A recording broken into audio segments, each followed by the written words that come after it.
বুঝবেন না, ওয়াজটা ওনাকে তো বুঝিয়ে দিই। আমার কথা বোঝা যাচ্ছে কি? চার শঙ্করাচার্য যারা ধর্মগুরু, যেমন আমাদের পীর সাহেব হুজুর, আমাদের যেখানে হুজুর বলি আমরা, আপনারা যখন আমাদের হুজুর বলেন বা আমার চেয়ে আরো হাই কোয়ালিটি উঁচু আছে, তেমনি হিন্দু ধর্মীয় নিয়মে সবচেয়ে সেরা হচ্ছে মঠের শঙ্করাচার্য। ভালো করে বুঝবেন, এই চার শঙ্করাচার্য কেউ আসেননি, ওটা আমার আলোচনা নয়, ওটা তাদের ব্যক্তিগত ব্যাপার। কিন্তু উত্তরাখণ্ডে মনে করে দেখুন কাকা, ওই চারটি ধামের সাথে রাস্তা ফললেন, রাস্তা বানাতে গিয়ে উত্তরাখণ্ডের ছিন্দাওয়াড়ায় মনে করে দেখুন হঠাৎ করে সুড়ঙ্গ ধসে গিয়ে সুড়ঙ্গের ভিতরে ৪১ জন শ্রমিক আটকে পড়েছিল। মনে আছে আপনাদের? আপনাদের জানা আছে? অনেকে জানেন, আপনি জানেন, দু একজন জানে, অনেকে যে দোষ নয়। এই ৪১ জন শ্রমিক যেদিন আটকে পড়েছিলেন সেই দিন থেকে লাইভ দেখাচ্ছিল, মানে লাইভ না লিভ বলে সব দেখায়, সরাসরি লাইভ দেখাচ্ছিল কি যেটা কি অবস্থা আছে, কিন্তু ওরা তো ওর মধ্যে দেখাবে, বাইরেরটা দেখাচ্ছে। মনে করে দেখুন, আপনাদের মনে নেই, আমি মনে করিয়ে দিচ্ছি, হাই ভাই সব মনে করে দেখুন আব্বা, ওই যারা ওর মধ্যে আটকে ছিল সংখ্যায় ছিল ৪১ জন। কোন কোন রাজ্যের লোক আমি পরে আসছি।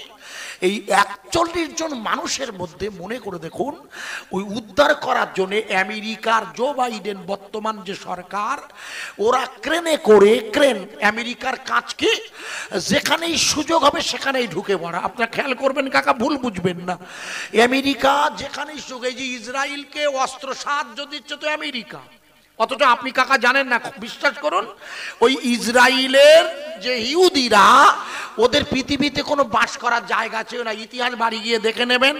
মনে করে দেখুন ইটালির, আপনাদের মনে নেই, মনে করি দিই, হিটলার, মনে করে দেখুন জার্মানির হিটলার কি পরিমাণ ইহুদিদের নিধন করেছিল, হলোকাস্ট করে দিয়ে। মনে করে দেখুন ওই ইহুদিদের প্রথম জায়গা দিয়েছিল যিনি, তিনি হচ্ছেন মুহাম্মদ রাসূলুল্লাহ সাল্লাল্লাহু আলাইহি ওয়াসাল্লাম, আল্লাহ রসুল। মনে করে দেখুন মদিনার মসজিদে আল্লাহ রসুলকে, আল্লাহ রসুলকে তিনি পৃথিবীর সমস্ত মানুষের জন্য এসেছে। ওমা আরসালনাকা ইল্লা কাফাতাল লিন্নাস, পৃথিবীর সমস্ত মানুষের জন্য জানাকে পাঠানো হয়েছে। Not only Mohammedan but also came the whole society. Hinduism and other caste, পৃথিবীর সমস্ত জাতির জন্য যাকে পাঠানো হয়েছে। কোরআনের ভাষা ওমা আরসালনাকা ইল্লা কাফাতাল লিন্নাস বাশীরা ওয়া নাযীরা। ভালো করে খেয়াল করে দেখুন, যাকে পৃথিবীর সমস্ত মানুষের জন্য পাঠানো হয়েছে সেই রাসূল পাক মানুষের নবী মদিনা শরীফের মসজিদে নববীতে দাঁড়িয়ে বললে, ইহুদি, খ্রিস্টান, পৌত্তলিক, বৌদ্ধ, মানে ওই সময়ের যত ধর্মের লোক আছে সবাই নিরাপত্তার সাথে আমার মদিনায় বসবাস করবে। ঠিক না বেটি? আমার কথা ইংরেজের ঐতিহাসিকরা লিখেছে, ইংরেজ ঐতিহাসিকরা লিখে দিয়েছে। ইতিহাস আপনারা সবাই জানেন, নিঃসন্দেহে জানেন। সেটা কি? মনে করেন আল্লাহ রসুলের পর্দা নেবার পর সিংহাসনে বসেছিলেন খলিফা, নির্বাচিত জনগণের প্রতিনিধি, হয়তো আবু বকর সিদ্দিক রাদিয়াল্লাহু তাআলা। ইতিহাস করবেন কাকা, ইনি জনগণের দ্বারা, government by the people, of the people, for the people, জনগণের দ্বারা জনগণের নির্বাচিত সরকার। হযরত আবু বকর সিদ্দিক 2 বছর ক্ষমতায় ছিলেন। উনি পর্দা নিলে মনে করে দেখুন খলিফাতুল মুসলিমিন ওমর ফারুক আজম, যিনি রাস্তা দিয়ে চললে শয়তান সে রাস্তায় চলতো না, এমন কড়া মেজাজের লোক ছিলেন। মনে করে দেখুন এই ওমর ফারুক আজমের জমানায় বাইতুল মুকাদ্দিস দখল করা হয়েছিল। মনে আছে আপনাদের? ইতিহাস বলছি, বাজে কথা আইজুর বলে না। বাইতুল মুকাদ্দিস দখল হয়েছে, মানে বাইতুল মুকাদ্দিস যেখানে লড়াই চলছে, কথা বোঝা যাচ্ছে কি? ওই সেটা কত খ্রিস্টাব্দ? তারিখটা লিখুন, তারিখটা হচ্ছে 636 খ্রিস্টাব্দ। হুজুর পর্দা নিয়েছে 633 খ্রিস্টাব্দে। আমি ওয়াজ শোনাচ্ছি 2024 খ্রিস্টাব্দে। আল্লাহ রসুল পর্দা নিয়েছে 633 খ্রিস্টাব্দে, আর 636 খ্রিস্টাব্দ মানে 2 বছর 35 খলিফাতুল মুসলিমিন ওমর ফারুকের জমানা শুরু হয়েছে 1 বছরের মাথায়। মনে করে দেখুন ওখানকার খ্রিস্টানেরা হযরত ওমর ফারুককে চিঠি লিখে বললে, আপনি আমাদের কাছে আসুন, আমরা আপনার হাতে এই বাইতুল মুকাদ্দাসের দায়িত্ব তুলে দেব। মনে করে দেখুন উনি একটা, আপনাদের মনে নেই কি জানি না, উনি একটা উটের পিঠে ওনার একজন সঙ্গীকে নিয়ে, কারণ 2 জন একসাথে সফর করা সুন্নাত, একা একা যাওয়া শরিয়ত সম্মত নয়। যখন কোনো সফর করবেন ভ্রমণ 2 জন যেতে হয়, কমপক্ষে। তা যখন 2 জন যাচ্ছে, ওই একটা তো ঘোড়া, একটাই হচ্ছে গাধা, একটাই হচ্ছে উট, মানে একটা পশু। কিছুক্ষণ ওমর ফারুক খলিফা বসেন, কিছুক্ষণ তার সঙ্গী। যখন বাইতুল মুকাদ্দাসের কাছে পৌঁছে গেছে কাকা, সেই সময় খলিফা দড়ি ধরে আছে আর সঙ্গী উটের পিঠে। ওরা কি ভাববে? ওরা ভাবে নিশ্চয়ই যে লোকটা উটের পিঠে বসে আছে ওই লোকটা হেডমাস্টার। ওরা ওরে গিয়ে যখন তুলতে যাচ্ছে, মনে করো সেনাপতি, মনে নেই খালিদ বিন ওলীদ, ইতিহাস লাগবে, খালিদ বিন ওলীদ দৌড়ে এসে বলছে আপনারা কাকে তুলছেন? বলে কেন? ওই তো আপনাদের খলিফা। ওরা তো চেনে না, বলে ও আমাদের খলিফা না, দড়ি হাতে যা, তিনি হলো আমাদের খলিফা। বলে বলো কি? ও লোক উটের রশি ধরি আনছে আর উপরে বসে আছে তার গোলাম। বলে হ্যাঁ, উপরে বসে আছে তার গোলাম। তাই আমরা যখন মসজিদে নামাজে দাঁড়াই, ইমাম সাহেবের জামাটা পরিষ্কার থাকে, সুন্দর থাকে, পকেটে টাকা থাকে না, কোটিপতি লোক ইমামের পিছনে নামাজে দাঁড়ায়। ঠিক না বেঠিক ভাই? নামাজ পড়ি ঈদগার ময়দানে, ওখানে কোনো বড় লোক আর গরিব লোক যে আছো থাকো, সব ভাই কাঁধে কাঁধ মিলিয়ে। সেদিনকার বাইতুল মুকাদ্দাসের খ্রিস্টান প্রিন্সেস অবাক, বলে আরে খলিফা এসেছে উটের পিঠে। এই খলিফা তার গোলামকে উটের পিঠে তুলেছে, খলিফা হেঁটে হেঁটে এসছে। মনে করে দেখুন, আপনাদের মনে নেই, ইতিহাস বলছি কাকা, মিলিয়ে দেখ। আপনার ইতিহাসগুলো চিনি, আমার কাছে শুনে নিয়ে ইতিহাসবিদদের জিজ্ঞেস করবেন। একটাও যদি ভুল বলি তথ্য, আপনি আমাকে মোবাইলে গালাগালি করবেন, অনুমতি দিয়ে গেলাম। লিখেন ওই খ্রিস্টানদের যিনি ধর্মগুরু, তিনি ওমর ফারুককে বললেন, খলিফা আপনি জোহরের নামাজটা পড়ুন। ভালো করে ওয়াজ শুনবেন, আপনি জোহরের নামাজটা আমাদের গির্জায় পড়ুন। আপনি আমাদের গির্জায় জোহরের নামাজ পড়ুন। খলিফা বলে না, আমি আপনাদের গির্জায় নামাজ পড়তে পারি না। কেন? আজ যদি আমি ভালোবেসে গির্জায় নামাজে দাঁড়াই, 2 দিন পরে ইতিহাসে লেখা হবে খলিফা জোর করে ওই গির্জায় নামাজ আদায় করেছে, অত ওটা মসজিদ বানানোর জন্য। কথা বোঝা যাচ্ছে ভাই? ভালো করে ওয়াজ বুঝতে হবে না তো মুশকিলে পড়ে যাব। ইয়া কানা বুদু একটা আয়াত এনেছিল, মনে আছে? ভুলে যাবে না। ইয়া কানা বুদু, আমরা ইবাদত করি কার? চিল্লে বলুন। তাই খলিফা ইবাদত করবে বলে আপনাদের গির্জায় ইবাদত করলে আপনারাই আগামী দিনের ইতিহাসে লিখবে যে খলিফা ওটা মসজিদ বানিয়েছে। যেহেতু ওটা আপনাদের ধর্মের স্থান, ওখানে আমরা কোনো অবস্থাতে আপনারা বললেও নামাজ পড়বো না। আমার কথা কি বোঝা যাচ্ছে ভাই? ভালো করে খুব মন দিয়ে বুঝবেন। খলিফা ওমর ফারুককে এই খ্রিস্টানদের যিনি হেড ধর্মগুরু, উনি অবাক হয়ে জিজ্ঞেস করছে, বলে দাঁড়ান, এখানে ইহুদিরা কারা আছে? ইহুদিরা ইতিহাস খুলে দেখবেন। ওমর ফারুক বললেন, ইহুদি কারা আছো? আজকে যাদের সাথে লড়াই করছে হামাস সেনাবাহিনী, স্বাধীনতা সংগ্রামী, ইহুদিতে তো এই মুসলমানরাই জায়গা দিয়েছিল ওখানে। ঠিক না? বাজে কথা বলছি না, ইতিহাস বলছে যখন জার্মানির হিটলার লক্ষ লক্ষ ইহুদিকে মারছিল, তখন ওই ইসরায়েল নয়, ফিলিস্তিনের মুসলমানেরা ইসলামের নবী সাহাবাদের নির্দেশ মেনে ওমর ফারুকে আজম বললে, ওই ইহুদিগুলো যাবে কোথায়? ওরা আমাদের ধর্ম মানে না, না মানুক যাক, ওরা লা ইলাহা ইল্লাল্লাহ মানে না, তাতে আমার কি? আমি ওমর বলছি, তোমরা ওদের জায়গা দেবে, বুকে জড়িয়ে ধরবে। তাই তো ফিলিস্তিনরা বুকে জড়িয়ে যখন গোটা পৃথিবীর ইহুদিদের মারছিল, কটু কাচা করছিল, তাদের জায়গা দিয়েছিল যারা, সেই জায়গাটাই এখন জোর করে দখল করতে চাইছে। ঠিক না বেঠিক ভাই? সেই জায়গা দখলের যুদ্ধ তো এটা। এটা তো গোটা গোটা পৃথিবীর জমিনে এক মানে ইচ্ছা, মানে কি বলবো, ভাষাটা আমি চেষ্টা করছি বোঝানোর আপনাদের।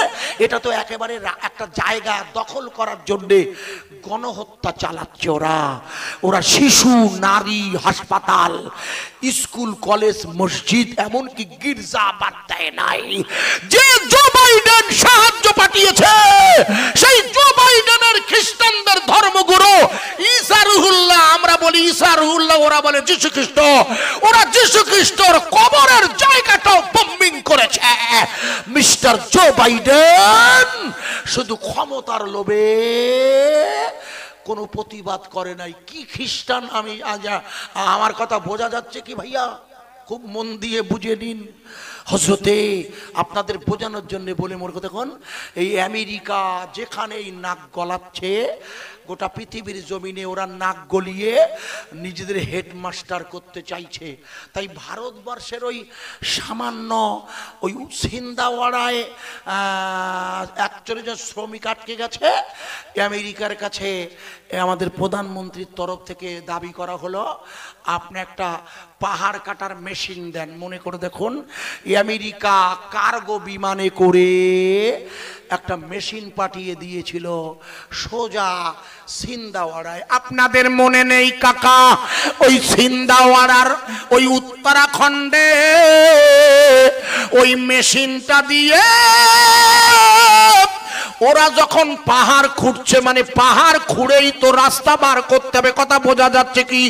মেশিন ড্রাই করছে।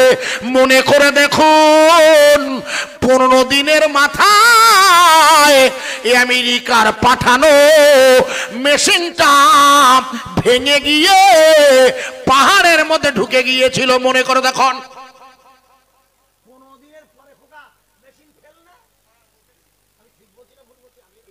আমি বোঝাচ্ছি কেন?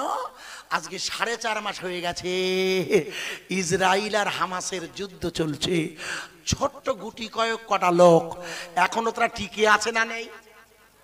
আরে হ্যাঁ না বলেন? এমন জায়গায় ঢুকি আছে কাকা, সুড়ঙ্গ 200 সেখানে জিম্মি ওদের কাছে। 200 জিম্মি মানে হলো ইসরায়েলের 200 লোক। তা ভাই 200 লোক রাখতে গেলে বড় মাঠ লাগে না ভাই? আরে হ্যাঁ না বলেন? উপরে তো রাখার জায়গা নেই, উপরে তো বোম মারছে। তাই সে লোকগুলো আছে কোথায় এখনো পর্যন্ত খুঁজে বার করতে পারিনি। প্রথমে বলেছিল 100 মিটার মানে 100 ফুট সুড়ঙ্গ, দুদিন আগে ওদের সেনাবাহিনী বলল 450 মাইল লম্বা সুড়ঙ্গ। তার মানে এই আমাদের এই তরণীপুরের এই এলাকা থেকে সোজা দক্ষিণ দিনাজপুর পেরিয়ে একেবারে শিলিগুড়ি মুখ পর্যন্ত, শিলিগুড়ি পর্যন্ত শুধু ভেতরে খোঁড়া। একটু জোরে বলতে পারো না? এরা মেশিন দিয়ে, আমার ওয়াজ বুঝতে পারছো? তাহলে মুশকিলে পড়ে যাবো। এরা মেশিন দিয়ে সুড়ঙ্গ খুঁড়তে গিয়ে মেশিন ভেঙে গেছে। যা কদিনের মাথায়? 15 দিন। খোকা তুই বল, 15 দিনের মাথায়? 15 দিনের মাথায় মেশিনটা ভেঙে গেল কাকা। মনে করে দেখুন, উত্তরাখণ্ডের যিনি এখন মুখ্যমন্ত্রী, ওনার নাম শ্রী পুষ্কর সিং ধামি, যিনি গত সপ্তাহে ওই বিধানসভাতে অভিন্ন দেওয়ানি বিধি পাশ করেছে। অভিন্ন দেওয়ানি বিধি মানে কি কাকা? কাকা আপনারা বিপদে পড়ে যাবেন, বেশি কিছু মনে করবেন না। কেন? অভিন্ন দিয়ানি বিধিতে ছেলে মেয়ের জন্য সম্পত্তি সমান রেখেছে। আসছেন কেন? হিন্দু ধর্মের নিয়মে ছেলে মেয়ে কি সমান পায় সম্পত্তি? কাকা আমার রাগ করছে না তো কাকা? আপনি বিলগুলো পড়বেন। এই যে অভিন্ন দেয়ানিধি, সবাই বলছে মুসলমানদের এক আনতে হবে, খ্রিস্টানদের আনতে হবে, সবার জন্য এক আইন। আমার কথা বোঝা যাচ্ছে কি? সবার জন্য আইন। তার মানে হলো সবার জন্য এক আইন, মানে হলো ছেলে মেয়ে বাপের সম্পত্তিতে সব সমান পাবে। আমি কিন্তু মেয়েদের কম দেবার পক্ষে না। ও ভাই কিছু মনে করবেন না, জানো যে বিল এনেছে ওই বিল থেকে শিডুল কাস্ট অর্থাৎ শিডুল ট্রাইবদেরকে বাদ রেখে দিয়েছে। শিডুল ট্রাইব যারা তফসিলি জাতি, যাদের উপজাতি বলা হয়, যারা আদিবাসী, তাদেরকে বাদ রাখা হয়েছে। তার মানে তাহলে কি আর অভিন্ন হইলো ভাই? অভিন্ন মানে এক, মানে কারোর জন্য না, সবার জন্য। তাই এই একটা বাদ দেশে ভালো সবে ভাই, কথা বোঝা যাচ্ছে কি? কারণ তফসিলি উপজাতিরা মানবে না ও বিল। আর আমার কাছে তো মানার কথাই নেই, আমরা মানবো কি জন্যে? আমাদের তো শরিয়া আইন আছে, আমরা কোন আইনের কাছে মাথা নত করি? আরে চিল্লে বল, ওটা বলে শরিয়া আইন। আর হিন্দু ভাইদের বলে পৌত্তলিকতার আইন। কথা বোঝার চেষ্টা করবেন। আমারকে বলে ওয়াকাফ বোর্ড, কাকাদের বলে দেবোত্তর সম্পত্তি, লিখে নে খোকা, তোরা খোঁজ রাখিস নে মুন্ডু। আমাদের বলে ওয়াকাফ বোর্ড, আর ওনাদের মন্দিরের নামে যে জায়গা থাকে তাহলে দেবোত্তর সম্পত্তি, দেবতার সম্পত্তি। ওটা দেবতার গায়ে যে সোনা দেওয়া, ওটা কার? ও কেউ নিতে পারবে না। ওরে বলে দেবতা। মা কালীর জীব বানিয়ে দিয়েছে কালো কালো, মা কালীর মানে সোনার জীব বানিয়েছে, ওটা দেবতার জন্য উৎসর্গ।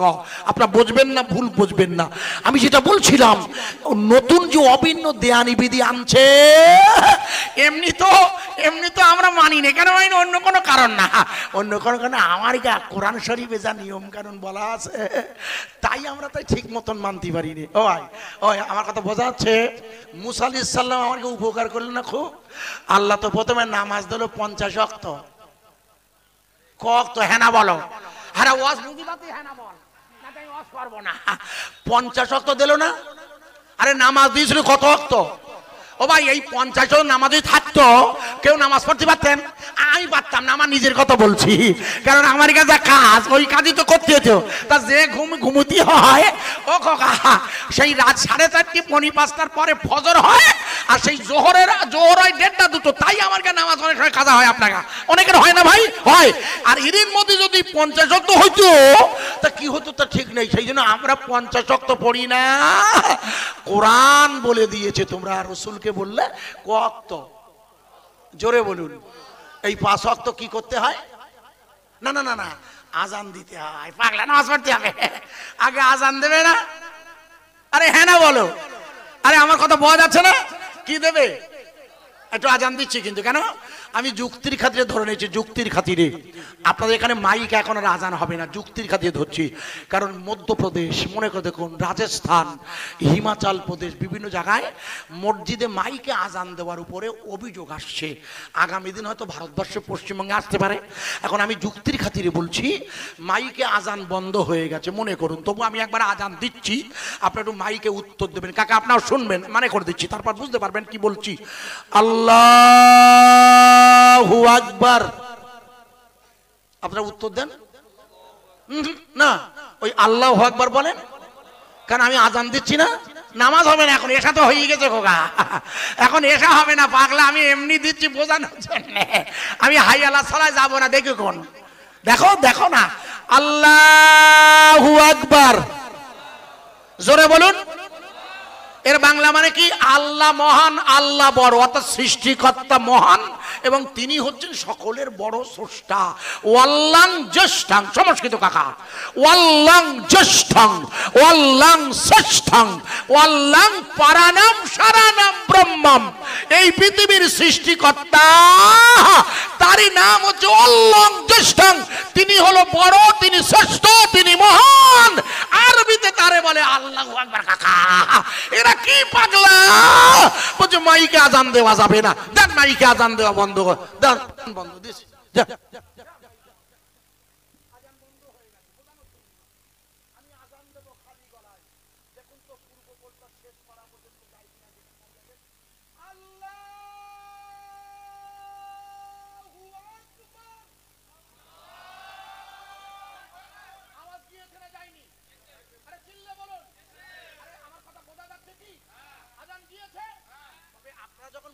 দেবেন তখন তো এরকম না খোকা, তখন তো মিনার হবে, খালি গলা কিছু মিনার না। এখন মাইক আছে বলি একটা জায়গা, আর যখন মাইক থাকবে না তখন কোথায় উঠবো? আমার কথা বোঝা যাচ্ছে? তাহলে জমিনের মালিক কে? চিল্লে বল। রুজি রোজগারের মালিক কে? এখানে বসিয়ে রেখেছে কে? হিন্দু মুসলমান কার বান্দা? চিল্লে বলেন, আরো জোরে বলুন, নারে তাকবীর। আমি আপনাকে কি আমার বয়ান বোঝাতে পাচ্ছি? 15 দিনের মাথায়, একটানা 15 দিন হয়ে গেছে, সুড়ঙ্গর গর্ত, মেশিন কাজ, আমার সব ভিজে গেছে। এটা বরাবরই যায়, জানেন আপনারা, আমি কখনো ফাঁকি দিন, এটা আমার স্বভাব। আমরা যারা একসাথে ওয়াজ করতে, এখন কেউ বাজারে আছে খোকা আপনারাই বলেন, এই যে ছেলেটা ইল আমার আগে ওর বাপের সাথে ওয়াজ করেছি, মানে আহমেদ আলী সাহেব, সে লোক মারা গে, তারই ছেলে এসে, হ্যাঁ এ তো বলছিল, আমাকে ধরলো হাত ধরি, বল চাচা আপনি এখনো আছেন টিকে? সব জায়গায় যাও, এটা অহংকার করছে না, আমার বাড়ি ইটিন্ডে সবাই চেন আপনারা, সেই জন্যে ভুল বুঝবেন না জানো, আমার দারুণ কষ্ট হয়, কারণ আমরা সব কার বান্দা। একটু পরে কাকারা মন্দিরে পুজো করবে, তারা তাদের ধর্মীয় নিয়মে করবে, তাতে আমাদের কোনো আপত্তি আছে? খবরদার, খবরদার, কোরআন শিখিয়ে দিয়েছে, খবরদার। আমরা চেষ্টা করছি। কাকা আমার কথা কি বোঝা যাচ্ছে? কাকা খুব মন দিয়ে বুঝবেন, আশা রাখছি উপকার হবে সব ভাইয়ের জন্য, আমি আশা রাখছি, লক্ষ্য করুন, বোঝা যাবে। 15 দিনের মাথায়, মনে করে দেখুন, 15 দিনের মাথায় যখন আমেরিকার জো বাইডেনের দেওয়া মেশিন ভেঙে গেল, মেশিন, তখন আমেরিকার সরকারের মেশিন ভেঙে যাওয়ায় পুষ্কর সিং ধামি, উত্তরাখণ্ডের মুখ্যমন্ত্রী, প্রধানমন্ত্রী তো তার আগে বারবার খবর নিচ্ছিল বরাবর, উনি বললেন কি হয়েছে? বলে স্যার সে সর্বনাশ হয়েছে, বলে সে মেশিন ভেঙে গিয়ে, বলে এখন কি হবে? মেশিন যখন কাজ হবে না, ওই 41 জন লোককে তো উদ্ধার করা মুশকিল, তার মানে আর উদ্ধার করা হবে না। ঠিক সেই সময় মনে করে দেখুন, কাকা লিখে নেন মোবাইলে, উত্তরাখণ্ডের মুখ্যমন্ত্রীর তরফ থেকে কেন্দ্রীয় সরকারের প্রধানমন্ত্রীর দপ্তর থেকে ফোন এসেছে, যার কাছে মুখস্থ করেন, তার নামটা মোহাম্মদ মেহবুবুর রহমান, মনে থাকবে নামটা, মুখস্থ। আপনি এখনো জেগে আছেন? কি সুন্দর ছেলে বলছে মেহবুবুর রহমান, হ্যাঁ ভালো ছেলে তো, স্কুলে যান তো? কোন ক্লাস? 5। বাহ বাহ, সুন্দর তো, বাহ, না না ভালো। আগেকার বাচ্চা তো কথা বলতে যেত না কাকা, নাম বলে করিকে দি ফেলতো। এ তো খুব ভালো ছেলে দেখছি, সুন্দর হয়েছে, ভালো হয়েছে বাবু, বসুন, মনে করে দেখুন, ভালো করে বোঝার চেষ্টা করবেন।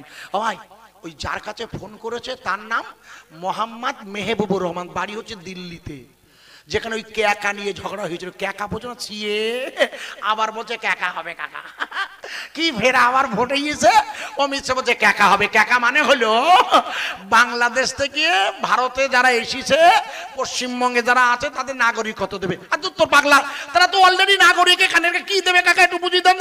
এরা চাকরি করে, বাড়ি করিয়েছে, বউ এখানে, ছেলে এখানে, মেয়ে এখানে, আবার এক ভতুরেছে নাগরিকতা, এরা কি নাগরিক না? তাহলে এদের তো চাকরি থাকতে হবে, যেই বলবে আমরা নাগরিক না, খবরদার কাকা, ওই ফাঁদে জন কেউ পানা দেয়, বাংলাদেশ এইছে ফাঁদে পা দিলি পর বলো বিপদ হবে। কেন?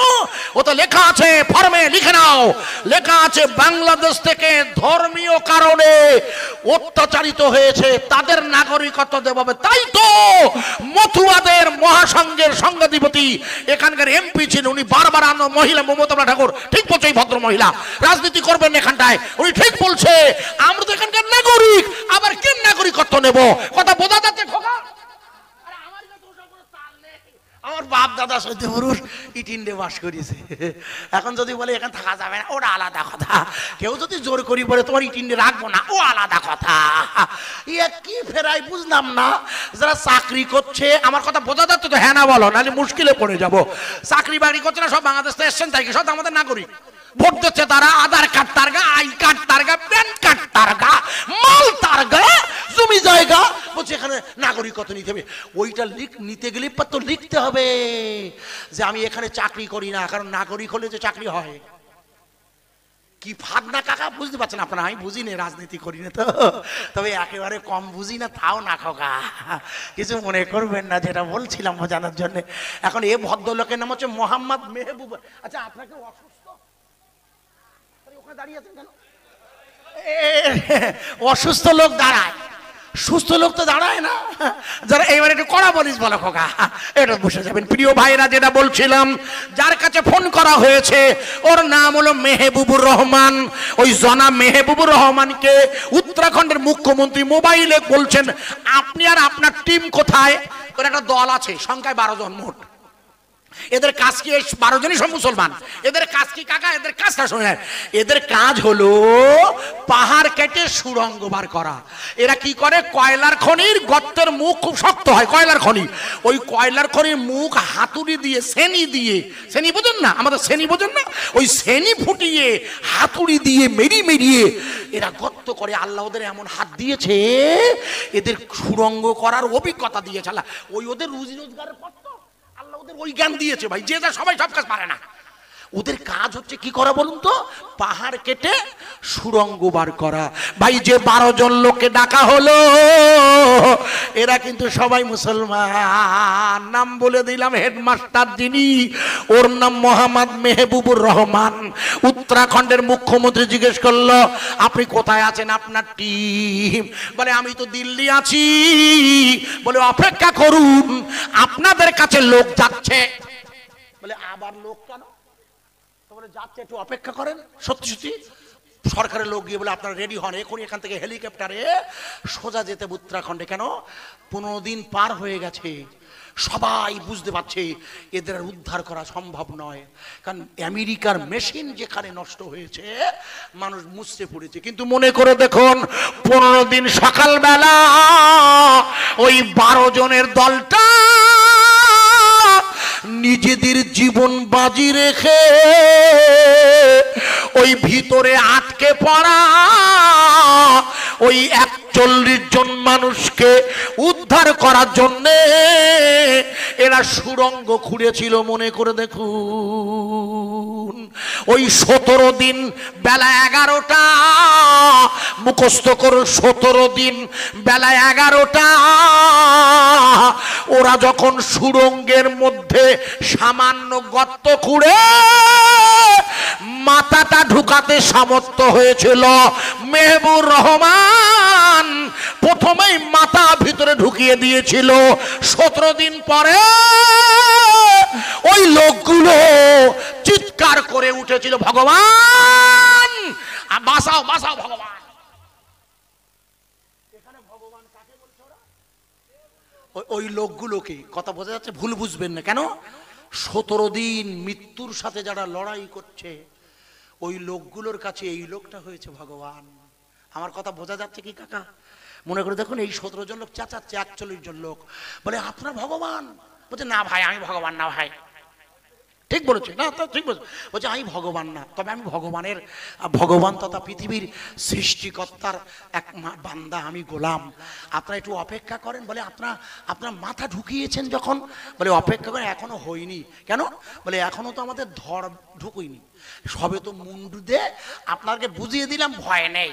একটু জোরে বলুন ভাই, এরা কারা ভাই? না না, শুধু মুসলমান। এরা কারা? কথায় কথায় যাদের বলে এখানে রাখবো না। মনে করে দেখো কাকা, গত 2019 সালের ভোটে আমার বাড়ি টিন্ডে, তো আমার পাশে যারা ছিল তারা বলছে কি, যদি একবার আসে না বড় ফুল, তাহলে আগে হুজুরির বাড়ি উঠবো। আমি বলে, ও বাবা, কামাই করি করতে হয়নি তো, ফাও নেবে। আমার কথা বুঝতে পারিনি খোকা, কারণ ভোটের সময় ওই তো প্রচার করি এলো যে চাষার গা রাখবো না। কাকা কাকা ঠিক বলছি না ভুল বলছি? ভুল বুঝবেন না কাকা, প্র্যাকটিক্যাল বলছি। এই আমার বার এক করছো তোমরা, প্র্যাকটিক্যাল বলছি, আইজুর বাজে কথা বলে না।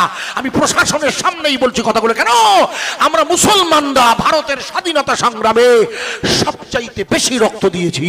আমি আপনাকে দেখাচ্ছি, ছোট্ট করে শুনতে দেখুন ভাই। মনে করে দেখুন, মনে নেই আপনাদের বলে মনে করিয়ে দিচ্ছি। ওই যখন সুড়ঙ্গের মুন্ডু দিল, তখন ওরা যখন ভগবান বলে, আমি ভগবান না, দাঁড়ান, এখনো খোঁড়া বাকি আছে। মনে করে দেখুন, 7টা বাজে, সন্ধ্যা 7টা বাজে, ওই সুড়ঙ্গটা পরিষ্কার ভাবে খোঁড়া হয়ে গেল।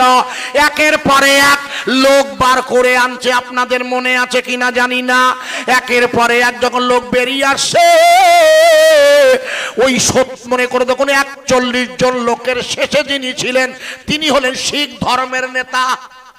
এদের হেড যা ছিল সে শিখ। মনে করে দেখুন, এদের যে হেড ছিল খোকা, সে ছিল শিখ ধর্মের গুরু নানকের শিষ্য। গুরু নানককে, গুরু নানক হচ্ছে পাঞ্জাবের শিখ ধর্মের ধর্মগুরু। তিনি কি বলেছেন? তিনি বলেছেন বেদ ও পুরাণের যুগ শেষ, এখন যে যুগ হচ্ছে কোরআনের যুগ।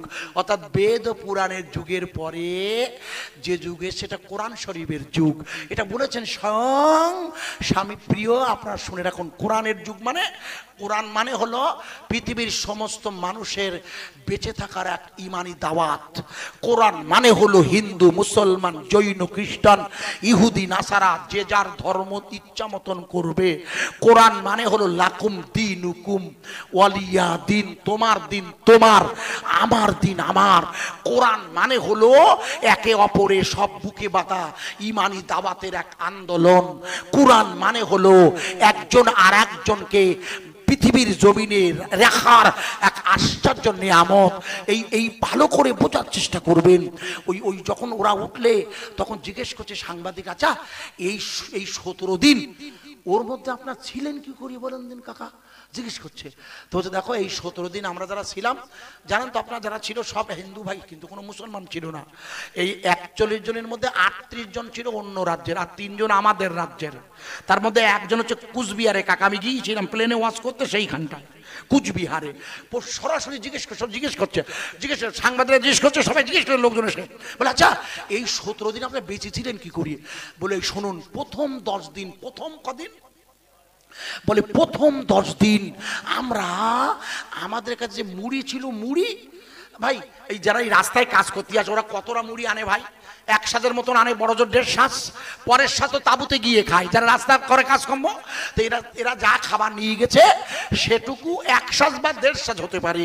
বলে আমাদের কাছে যে মুড়ি ছিল, ওই মুড়ি আর ওই পাহাড়ের ঝর্ণার পানি। একটু জোরে বলা যাবে না?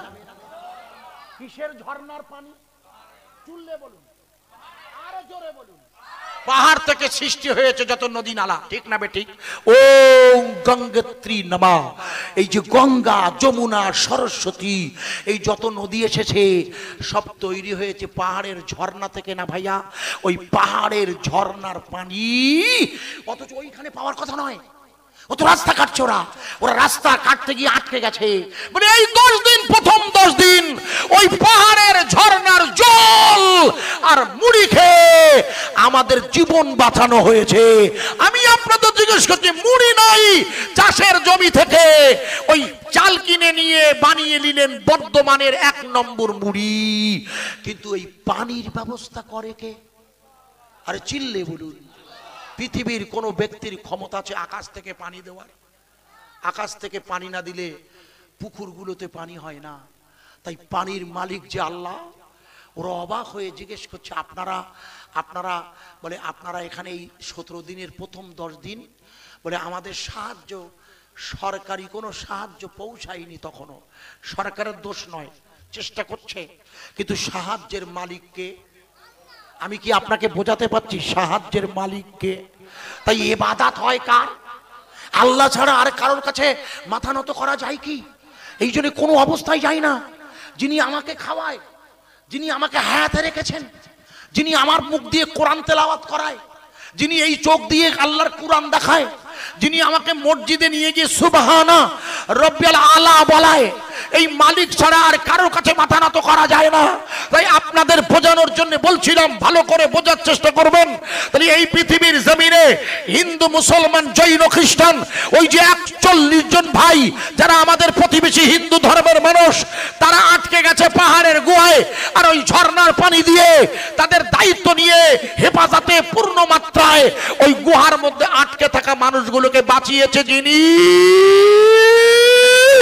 তিনি বাঁচিয়েছেন হামাসের স্বাধীনতা সংগ্রামে লড়াই করেওয়ালা ইসরায়েলের বিরুদ্ধে লড়াইতে টিকে আছে যারা, ওই সুড়ঙ্গের মধ্যে তাদের পূর্ণ মাত্রায় হেফাজত করেছে কে? আরে চিল্লে বলেন, আরো জোরে বলা যাবে না? সুতরাং ঈমানওয়ালারা ইবাদত করবে কার? সেটা কোথায়? সেটা হলো মসজিদে। আমরা মসজিদে গিয়ে মালিকের কাছে মাথা নত করি। তাই সেই মসজিদের উপরে ইদানিং মুখ লক্ষ্য করে দেখুন, রাম জন্মভূমি মসজিদের, বাবরি মসজিদের জায়গায় রাম মন্দির হয়েছে। তাতে এই মুহূর্তে আমি আপনি কোনো অভিযোগ করছি না। কেন? যেহেতু সুপ্রিম কোর্ট বলে দিয়েছে 1991 সালের নিয়ম অনুযায়ী নতুন করে আর কোনো ধর্মস্থানের পরিবর্তন করা যাবে না, 1991 সালের বিল অনুযায়ী। অথচ 2023-এ মনে করে দেখুন, 24-এ আবার নতুন করে জ্ঞানবাপী মসজিদটাকে মনে করে দেখুন পুজো অর্চনার মধ্য দিয়ে মসজিদটাকে মন্দির বলার আন্দোলন শুরু হয়েছে। ভুল বুঝবেন না কাকা, বিশ্বাস করুন। ওই মসজিদটা বানিয়েছিল কে? আপনারা বলতে পারেন মসজিদটা বানিয়েছিল কে? মসজিদটা বলতে পারেন কেউ? এই যে জ্ঞানবাপী মসজিদ কাশী বিশ্বনাথ মন্দিরের গায়ে বারাণসীতে, লিখুন ওই মসজিদটা প্রথম বানিয়েছিল কাকা কুতুবউদ্দিন আইবক। কুতুবউদ্দিন আইবককে মনে করে দেখুন, মোহাম্মদ ঘুরি যখন ভারত এসেছিল তখন ভারতবর্ষের জমিনে এক আল্লাহর মাহবুব এসেছিলেন, তার নাম গরিবে নওয়াজ খাজা মঈনুদ্দিন আজমিরি সঞ্জিরি, যার দরবারে প্রত্যেক দিন 30,000 লোক যায়। তার 30,000-এ 13 থেকে 15,000 হিন্দু ভাইয়েরা যায়। খাজা বাবার রওজায় প্রত্যেক দিন যত লোক যায় তার মেজার পার্টি হিন্দু ভাইয়েরা যায় কাকা। একবার গিয়ে দেখবেন না, বিশ্বাস করবেন না। গরিবে নওয়াজ খাজা বাবা মঈনুদ্দিন চিশতি আজমিরি যখন ভারত এসেছিল তখনই তো মোহাম্মদ ঘুরি ভারতে আসে। মনে করে দেখুন, মনে নেই তরাইনের যুদ্ধ হয়েছিল? মনে করে দেখুন, তরাইনের যুদ্ধ হয়, তরায়ান মুখস্থ করবেন বাড়ি গিয়ে, আমি লম্বা করলে মাথায় রাখতে পারবেন না। মোহাম্মদ ঘুরি মনে করে জামাতা ইলতুৎমিশ মনে করে দেখুন কুতুবউদ্দিন আইবকের উপরে ভারতবর্ষের দায়িত্ব দিয়েছিল। মনে করে দেখুন, ওই কুতুবউদ্দিন আইবক প্রথম একটি মসজিদ বানায়। সেই মসজিদটির প্রথম মসজিদটাই হলো আসলে জ্ঞানবাপী মসজিদ। ওই মসজিদ তৈরি হয়েছিল এখান থেকে 800 বছর আগে। কিন্তু মনে করে দেখুন, সম্রাট শাহজাহানের সেজো ছেলে, নাম তার বাদশাহ আলমগীর, ঐতিহাসিকরা যার নাম দিয়েছেন ঔরঙ্গজেব। আমরা তাকে ঔরঙ্গজেব বলি না, ওটা ইংরেজরা নাম দিয়েছে ঔরঙ্গজেব, মানে হাতি। ওনার আসল নাম আলমগীর, উনি জিন্দা পীর, উনি আল্লাহর ওলি গো।